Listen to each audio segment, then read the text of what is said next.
Madame Soussan, vous êtes née en quelle année? En 32, En 32 et où? à Ain Temouchent, en Algérie. La même ville que mon mari. Vos parents, votre père s'appelait comment, s'il vous plaît? Isidore, Oui. Isidore Soussan, bien sûr. Et ma maman s'appelait Rebecca Amselem, son nom de jeune fille. Amselem. Amselem, oui. Ils sont tous les deux aussi originaires de ce village, cette Non, ville de plutôt? maman était de Bedeau. Elle est née à Bedeau. Oui, C'est l'Algérie aussi. oui. Et mon grand-père aussi vivait à Bedeau, mais je ne sais pas où il est né. Ah, d'accord. Et qu'est-ce que la famille de votre maman, qu'est-ce qu'ils faisaient professionnellement? C'était des épiciers, des Oui. coiffeurs. Ma grand-mère avait une synagogue dans son appartement. Elle avait une chambre où elle faisait la synagogue. Ah bon? Oui, avec Ah. des séphères. Ah, Et on allait prier chez elle. avec des séphères, ce sont La Torah. C'est le Torah, Voilà. c'est ça. C'est les livres, hein, séphères. Voilà. Oui. Donc les sépharates, ce sont des gens du livre. Oui. Oui. Ah, je ne savais pas. Donc on pouvait avoir une pièce dans son habitation qui était consacrée. À la synagogue. À la C'était un synagogue. petit village. Ah oui. Et donc ils avaient un magasin. Ils avaient une épicerie, un salon de coiffure. Oui. Et ils étaient 3 frères et les 3 travaillaient ensemble, le coiffeur et l'épicerie. Ah d'accord. Ma grand-mère les aidait beaucoup parce qu'elle est restée veuve très jeune. Et pourquoi? Il est mort très tôt, votre Mon votre grand-père est grand-père? mort très tôt, mais je ne sais pas quel Vous ne âge. savez pas pour quelle raison? Non, non. Un accident, une maladie Non, On de mourrait vieillesse, parce que ma grand-mère, c'était sa 2e femme. Ah d'accord. Voilà. Ah d'accord. Alors ça c'est donc Du côté de maman. de votre mère et du côté de votre père. Mon père, ils sont morts aussi jeunes. Oh non, je ne sais pas ce qu'ils faisaient. Qu'est-ce qu'on meurt jeune? On mourait très jeune. Hein. Mon père déjà est mort, il avait 63 ans. Et mes grands-parents paternels sont morts à 1 mois d'intervalle, même pas 1 mois d'intervalle. Ils ont eu la jaunisse à cette époque, l'ulcère du foie. Oui. On mourrait je dirais un peu vulgairement, pour 3 fois rien, quand on voit ça par rapport à aujourd'hui. Et qu'est-ce qu'on faisait professionnellement dans Mon père était coiffeur. Il avait un très beau salon de coiffure Oui. à Ain Temouchent, où je Oui. suis née. Oui. Ses frères, il y avait un frère avocat, il y avait un agent d'assurance et il y avait un autre qui travaillait au chemin de fer. Et dans la famille, qu'est-ce qu'on parlait? Dans la famille de votre père? On parlait français. Le français? Un mauvais français, mais on parlait français. Ah oui. Et de votre mère aussi? Ma mère aussi. Ah oui. Alors votre mère, elle a des sœurs et des frères? Oui, je vous ai dit, ma mère avait 3 frères. Est-ce que vous Et elle avait un frère de père, mais pas de mère, son frère aîné, qui faisait les parfums à Strasbourg. Ils s'appelaient comment les 3 frères? Maintenant. Amselem, comment il s'appelait? Ah, j'ai une perte de mémoire. Je vous le dirai. Ça me reviendra. Ça me va reviendra. revenir. Donc, vous avez vécu là-bas. Oui. Vous êtes allé à l'école là-bas? Oui. À Ain Temouchent, j'étais à l'école. Mais toutes les vacances, on les passait chez ma grand-mère maternelle. Et c'était quoi comme école? L'école laïque. Laïque? C'était Oui, pas une après- école de religieuse ou quoi? Non, quand on nous a renvoyés de l'école pendant Pétain, on a été dans des écoles juives. Ah oui. Vous vous rappelez quand on vous a dit que vous ne pourrez plus aller à l'école? Oui, je me rappelle.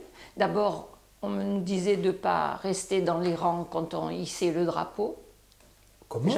Oui, il Vous fallait ne pas pouvez rester. pas assister dans Non, ni dans les défilés, ni rien. Écoutez, mais ça vous fait quoi ça? On n'aimait plus l'école. Et puis, il y avait des camarades qui ne voulaient plus jouer avec nous non plus, hein, il faut le dire, ça. On disait qu'on avait tué Jésus. Non. Si. Ça paraît tellement Oui. exotique qu'on ne le croira pas, mais on vous disait ça. Ah oui, moi j'ai eu des camarades qui m'ont dit ça. Mais, je dirais un peu, presque comme un raciste, vous êtes blanc avec les blancs Oui, et on fait une différence. eh oui. Surtout les Espagnols faisaient beaucoup de différence. Ah oui? Oui. Parce qu'ils avaient un peu d'expérience avec les Juifs au XVIe siècle. Je ne sais pas. sais pas où il C'est-à-dire avec répond. Isabelle la catholique, là, il Oui, nous a chassés une fois. elle nous a chassés, alors c'est peut-être pour ça que... Ça vous fait quoi d'être tout d'un coup mis au banc comme ça? Bah, on venait, quand on rentrait à la maison, on n'était pas content, on racontait ça à nos parents, on se mettait à pleurer. Et après, quand on nous a renvoyés, ça a été le plus grave, ça, hein, quand on nous a renvoyés de l'école. Moi, j'aimais plus l'école, j'ai moins bien travaillé. Donc d'abord, il y a une exclusion dans la cour de l'école. Oui. Hein, vous ne pouvez pas assister à c'est des couleurs nationales. Oui. Puis on vous accuse de déicide. Oui, ça c'est les élèves hein, de mon âge. Ils vous en donnent explication, vos parents? Parce que bien sûr, un petit peu. Vous rentrez, quand on vous lance là, qu'est-ce que vous ressentez? Mais nous, chez nous, moi je suis la cinquième. On est 6 enfants et j'étais la cinquième. J'étais la plus jeune. Alors mes sœurs m'expliquaient, maman m'expliquait, mon père m'expliquait. En disant, c'était toujours sur l'accusation des autres, mais ça ne reposait sur rien du tout. Non. Et pour une fillette comme ça j'avais que 8 ans, hein. C'était aux années 40, j'avais 8 ans seulement. 8 ans. Mais ça marque tout ça. Ah, justement. Ça marque. On a beau avoir 8 ans, ça marque encore plus fort à ce moment-là. Il n'y a pas des amis, des copines qui sont venues par après pour dire écoute, on est avec toi, etc. Ah non, elles étaient différentes. Après, quand on est revenu de l'école juive, ça a duré 2 ou 3 ans l'école juive, alors toutes elles étaient là avec nous, tu sais, il ne faut pas nous en vouloir, on ne savait pas. Mais là, la situation avait changé. Exactement. C'est facile de se répondre à ce moment-là. Oui. Mais, donc, on vous a expliqué, qui vous a dit? Le professeur, le directeur, ou qui vous a dit vous ne pouvez plus aller? C'est notre institutrice qui nous a fait aller chez la directrice de l'école et elle nous a dit voilà, les petites juives n'ont plus le droit de venir à l'école. Et elle était comment? Elle était triste pour vous ou elle... Oui, elle était... Elle nous disait ça, mais... Elle avait de la compassion pour vous? Non, je crois pas. Ah bon? Je crois pas. Ça fait tout bien. Je crois pas. Donc vous vous sentiez vraiment un adulte qui vous... Oui. On était rejetés. En un mot, on était rejetés.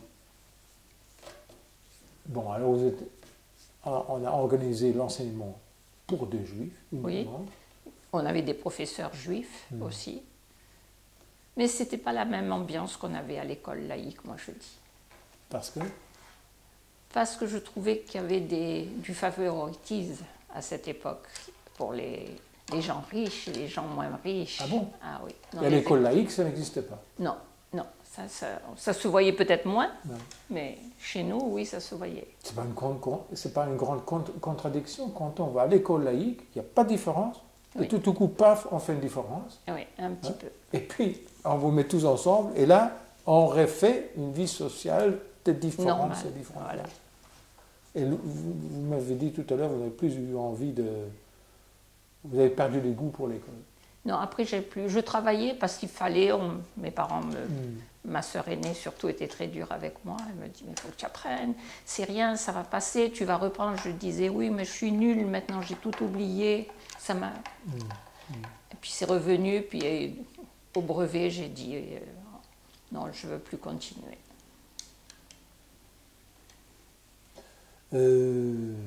Bon, 3 ans, et puis tout d'un coup, la vie redevient plus normale. Oui. Vous n'êtes plus ceux qui sont expulsés. Non, il y a des gens qui s'excusent? Non, chez nous, on n'a pas entendu des gens s'excuser. Pas de regrets, pas d'excuses? Non. La rivière, mais et donc vous réintégrez l'école laïque par après? Oui, mais c'était d'autres institutrices qu'on avait. Oui. Une autre directrice. Oui. Ça change. Les directrices voyagent de temps en temps, partent dans d'autres écoles. Alors. Ils étaient mieux Oui, on était bien là, on était bien. Après ce qui s'est passé, je crois que ça avait donné beaucoup de plomb à nos directeurs. Mais il n'y a jamais quelqu'un qui est venu, ni des voisins, ni des... non, les voisins nous disaient judíos, ça veut dire juif. Ouais. Aussi en espagnol, oui. Les voisins nous disaient judíos. Oui. Et ça, c'était plutôt comme une expression négative. Oui, négatif, oui, bien sûr. Comment est-ce que vous avez vécu cette période-là, donc Vichy en Algérie, dans votre propre famille? Vous étiez... Ben, c'était dur, surtout quand on nous a dit, mon oncle était avocat, il avait sur son mur, il était marié avec une catholique, demi-juif, on lui a mis sur son mur, les étoiles qu'on devait porter étaient déjà à la mairie, on nous disait faire attention, qu'on allait être distingué des autres parce qu'on était juifs. Vous avez porté l'étoile? Non, non, elle était à la mairie, mais juste les Américains sont rentrés. Ah oui. Et... Attends, oui. Saviez-vous, par une voie par une autre, qu'on faisait beaucoup de mal aux Juifs en Europe? Oui, on entendait. Les derniers temps, on entendait, mais déjà, il y avait des années... Oui, mais je veux dire pendant la guerre. Oui, on entendait, bien sûr. Oui, par qui vous racontez cela? Le Poste, on écoutait le Poste. Nos parents écoutaient le Poste. Et vous écoutez quel poste? Radio Londres? Oui. Qui allait jusque-là? Oui. Ah, ouais. Alors, après la guerre...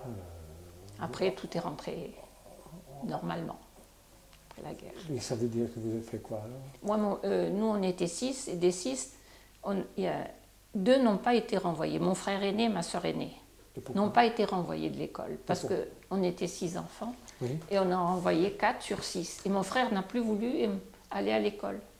Mon frère, il a quitté l'école, il n'a plus continué. Il a dit, moi, je ne vais plus à l'école. Il a pris un métier. Parce qu'il ne voulait pas aller à l'école, vu que... Oui, il était différent des autres. Voilà. Ça. Et c'était un très bon Faites élève. un peu attention avec les lunettes, sinon tout s'enregistre. Ah bon, excusez-moi. Non. Et donc, au fond, par solidarité avec vous, oui.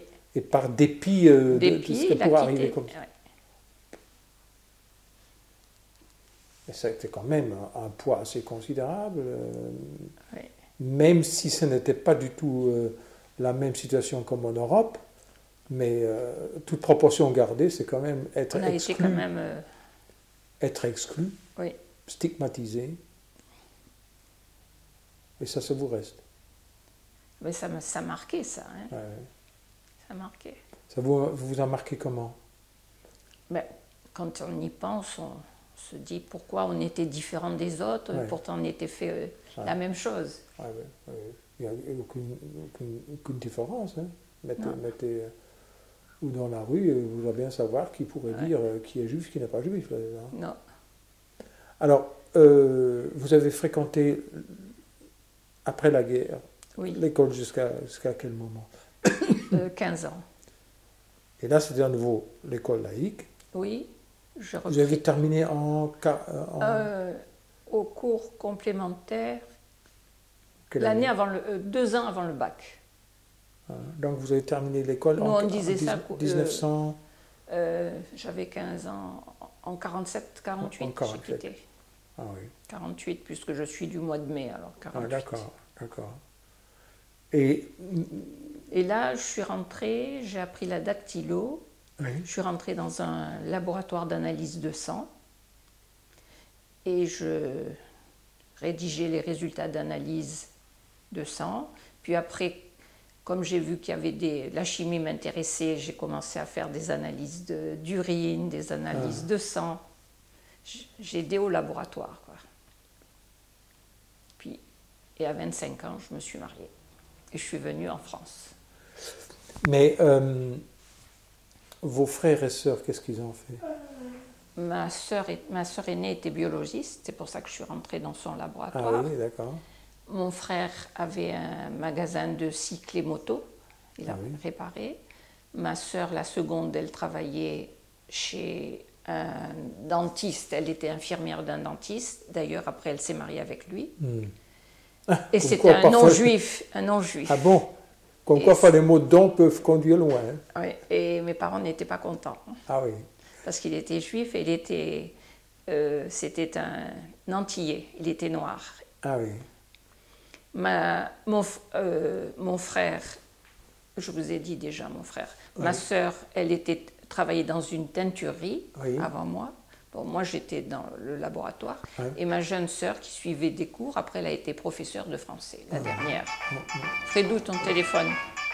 Dites, est-ce que vous avez reçu quelle éducation religieuse, traditionnaliste? Tradition. Quoi, papa allait tous les vendredis soirs à la synagogue. Oui. Il avait une Bon. fonction à la synagogue? Non, Non. non, non. Mais vous mangez cachère? Cachère, oui. Oui. On faisait toutes les fêtes. Oui. Voilà. Toutes les fêtes. Est-ce que...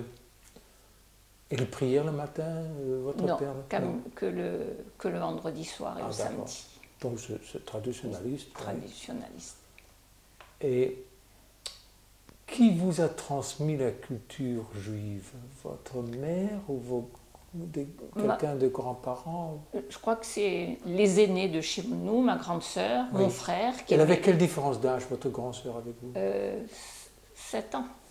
Ah 7-8 ans. 7-8 ans. Oui. Et puis après, on aimait lire aussi. On nous donnait les livres quand il y avait une fête. On nous disait, tu vois, on va faire cette fête, il faut que tu lises. Ah oui. Voilà. Votre mère était quoi comme personnalité? C'est quelqu'un de réservé, quelqu'un qui s'extériorise, Qui s'extériorise. Elle était un peu méditerranéenne? Oui, elle était un peu dure pour nous. Ah oui? Autant papa était calme, autant maman était Énergique et... énergique. et- Oui, C'était elle un peu qui portait, je ne veux pas dire le pantalon, mais qui oui. qui avait exactement. le sens des réalités. Oui. Parce que papa était beaucoup plus calme. Ah oui. Ouais, Donc quand il y avait un problème, vous alliez chez votre père. ouais. Moi, écoutez, je n'ai pas à me plaindre. Mon père ne nous a jamais frappé. À personne. Hein, il ne frappait pas. Moi, je me suis mariée, je me mettais encore sur les genoux de mon père. Hein, à 25 ans. Donc c'est un père vraiment Oui. au sens le plus noble. Oui, oui, il était très gentil, il nous gâtait quand il pouvait. Et comment est-ce que vous dire, le sens des réalités, c'est votre mère. Ah oui, maman était plus... Elle calculait, elle disait attention, Ah, il ça ne faut coûte pas trop. dépenser, ça, il ne faut pas faire ça, il faut pas Ah ça. oui. Et papa, quand il avait, Ah oui. il donnait largement. Ah maman oui, était d'accord. beaucoup plus économe. Ah oui. Est-ce que vous parlez de judéo-arabe? Non, non, Non. moi je ne sais pas. Je comprends certains mots. Oui. Maman disait toujours à mes enfants ces mots-là, mais moi je ne sais pas. Je ne parle même pas l'arabe. Pourtant j'étais dans une ville arabe. Ah oui, mais Et je parle plutôt l'espagnol que l'arabe. Je comprends, mais je ne sais pas le parler, l'arabe. c'est un curieux mélange par là. C'est donc... Parce que nos voisins, c'était plutôt des Espagnols. Oui. Comment ça se fait qu'il y a tellement d'Espagnols par là? Ouais. Ils sont venus, ils étaient à Oran. Je ne sais pas pourquoi les Espagnols sont venus en France, en Algérie. Parce qu'ils n'avaient pas de travail. Oui. C'est oui. pour ça. Et en Algérie, il y avait beaucoup Ah oui, de travail. Ah oui, d'accord, ah oui. C'était la misère, l'Espagne. Évidemment, c'est pour ça la guerre civile, Oui. entre autres. Mais c'était plus facile de vivre avec des Français, des colons français ou des Espagnols, d'après vous? Aussi bien après, ça, tout est rentré dans l'ordre. Mais on vivait. Après? Oui, après. Après la guerre. Après la guerre, oui. Mais avant, apparemment, oui, et Oui. jusqu'au moment où la Ou guerre. juste le moment de la guerre. Voilà. Mais un changement subit de la part des Français, Ah oui. mais pas des Espagnols. Les Espagnols, ils ne connaissaient pas encore. Ils n'étaient pas assez intelligents. Ils n'avaient pas l'histoire, ils ne connaissaient pas l'histoire. Ah, d'accord. Et c'était pas un certain nombre de gens qui avaient fui l'Espagne pendant la guerre civile? Sûrement, sûrement. Ah ouais. Et qu'est-ce qu'on fait comme cuisine chez vous à la maison, chez votre maman? Maman cuisinait très bien. D'ailleurs, moi, j'ai appris aussi de... Et comme nous, quand je me suis mariée, Oui. j'avais un bar tabac. Et les livres de cuisine, c'était ma passion. Alors, j'ai appris beaucoup avec les livres aussi. Ah oui, les oui, journaux oui. de cuisine. Ah oui. Mais ça veut dire... Français, un peu nos traditions. Oui. Le couscous, nous on dit la tafina, vous dites le choulen. Oui, le choulen, oui. Mais le choulen, c'est quoi ça? C'est un plat Oui. qui tient chaud. Oui, qui cuit Pour toute- le jour, Nous, on hein. le faisait cuire toute la nuit. C'est ça. On le faisait cuire même au four banal autrefois, le four où on faisait le pain.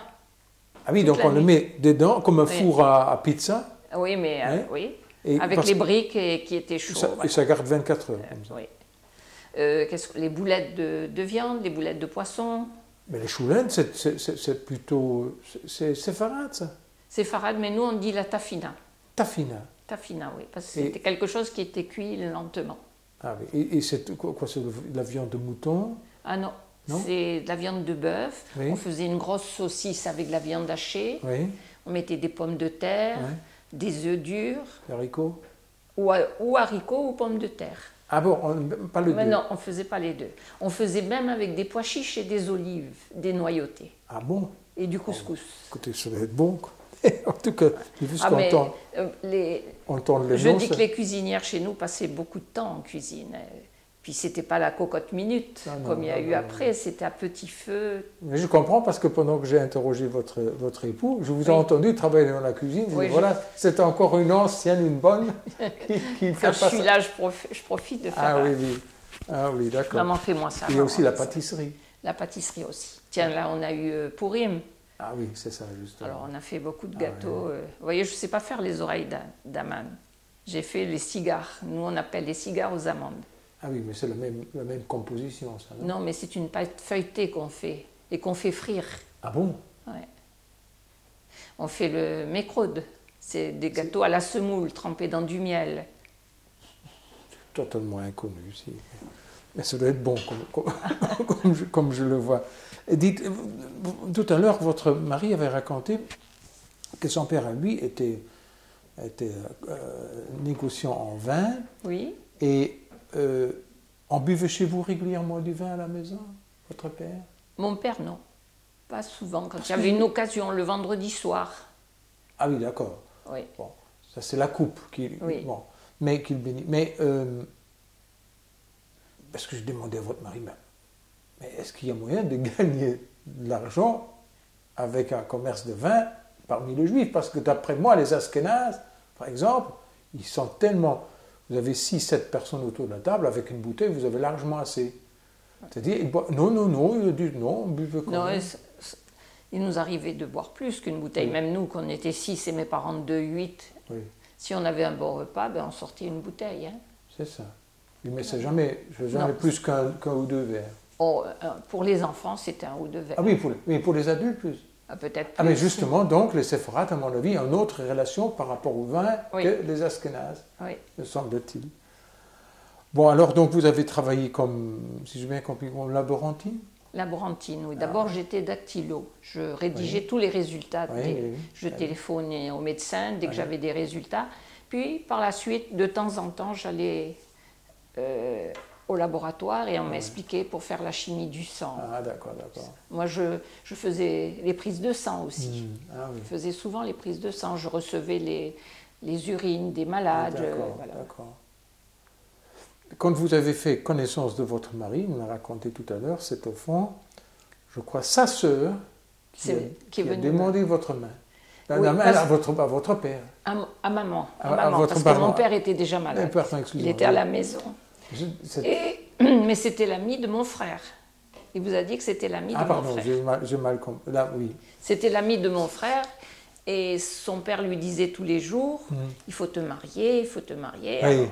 Alors, il lui disait avec quelqu'un de chez nous. Alors ça. on passait toutes les filles en revue et il paraît quand il a dit mon nom, on ne se connaissait pas beaucoup. Non, Moi, non, je non. n'étais jamais sortie avec mon mari. Ah oui, oui. Non. Alors, Je suis venue en février faire sa connaissance. Oui. On est resté une dizaine de jours ensemble. Puis je suis rentrée. On s'est fiancés. Mes beaux-parents, ils m'ont dit, ils étaient déjà en France. Ils m'ont Oui. dit, tu vas pas repartir sans la bague de fiançailles. Mon mari m'a fait faire une belle bague. oui. Mes beaux-parents m'avaient offert un gros bouquet d'œillets, je me rappelle, blanc. Et puis je suis rentrée. Quand je suis rentrée, j'ai dit, j'ai pas envie de me marier, moi. Pourquoi? Je suis la dernière et je me marie la première, c'est pas normal, ça. Ah, vous n'étiez pas né en plus. Ah, oui. Je me suis mariée la première. Ah, oui. Mais le Et fait- mais mon père, il me disait, mais tu sais que ton mari, je l'ai tenu dans mes bras quand il était enfant. C'est une bonne famille, c'est un bon garçon. Et mon frère aussi me disait. Oui, Et au mois de juin, on s'est mariés. c'est en tout cas une curieuse façon. Mais alors, on s'est mariés, mais je suis venue, on s'est mariés un lundi de Pentecôte catholique. Comme au laboratoire, on connaissait tous les médecins. Notre médecin était le maire de la ville, donc il a accepté de me marier civilement. Puis on s'est vite mariés le midi, parce qu'il y avait le couvre-feu le soir. Et le mercredi, on a pris l'avion, on était au travail tous les deux. Et c'est sa sœur qui nous a remplacés. Et je pleurais tous les jours, pendant quelques jours. Je disais, moi, je mesurais du sang et d'autres choses, et maintenant je mesure des canons de vin rouge. Ah oui, ça change. Et par cigarette, on vendait autrefois. Une cigarette, un cigare. Ah. Mais il y avait les P4, il y avait 4 cigarettes, je me rappelle toujours, pour 16 centimes, on vendait ça. Et un cigare, 10 centimes, le Ninas. Et moi, j'ai travaillé 26 ans avec mon mari. Mais c'était vraiment la galère. Hein, faisait l'ouverture à 5h30, lui faisait la fermeture. On a élevé 4 enfants quand même. Je ne comprends pas comment vous avez pu tenir primo, secondo, avec des enfants. On ne sortait jamais. Mon mari, quand il était... Parce qu'il a été... Je ne sais pas, il vous a raconté qu'il est président, alors lui, il était invité partout. C'était ou lui ou moi. Moi, on ne me connaissait pas dans la communauté, parce qu'on ne me voyait pas. Et les gens de la communauté ne venaient pas chez nous. Parce que les Juifs ne venaient pas chez nous. Ils venaient que quand ils avaient besoin de mon mari. Parce que c'est un établissement où les Juifs ne vont pas ou quoi? Non, peut-être il n'y avait pas beaucoup. Après, en 62, ils sont arrivés. Oui. Voilà. Les pieds noirs. Les pieds noirs. Ouais. Et alors ça a changé. Là, ça a changé. Et quand on venait faire une quête ou quoi, on disait toujours, on peut parler devant ta femme, on peut parler, on me prenait pour une catholique. Pourquoi? Parce que vous n'aviez pas... Parce que je suis blonde, peut-être, je ne sais pas. Il y a parfois des juifs qui me disent, ma mère ou mon père n'avait pas le type de juif. On est tous pareils. Ça, c'est une question d'Ashkenaz. Je ne sais jamais qu'est-ce que c'est un type juif. Regardez ma fille, vous connaissez Rachel? Non, elle m'a téléphoné. Ah bon, vous la connaissez? Je ne l'ai jamais vue. Ah, je croyais que vous la connaissiez. Je la connais pas. Elle s'est mariée avec un Ashkenaz. Oui. Charles, son mari Pegin, c'est un Ashkenaz. Charles Pegin. Je connais un Charles Pegin, mais il y a une homonymie. À moins que son père s'appelle aussi Charles Pegin. Non, son père s'appelait Léon Pegin. Il est de Liège. Oui, c'est ça. Il vit toujours. Il vit toujours en Israël. C'est ça. Il a fait son alia quand son fils... J'ai eu contact avec lui pour l'interroger. Oui. Et on avait convenu, je crois, un rendez-vous. Est-ce que c'est lui? Et puis il a un accident avec une bouteille de champagne. C'est pas lui, ça? Non. C'est un autre alors. Et il m'a dit qu'il allait me recontacter dès qu'il revient en Belgique. Il ne vient pas, il ne veut plus voyager. Ah bon, alors je comprends. Il ne veut plus voyager. Ah bon, c'est ça, Pegin. Il ne veut plus voyager. Nous, on lui demande de venir. Hein. Même en France, il est venu. Mon petit-fils, le fils de Charles Pegin et de Rachel, un fils.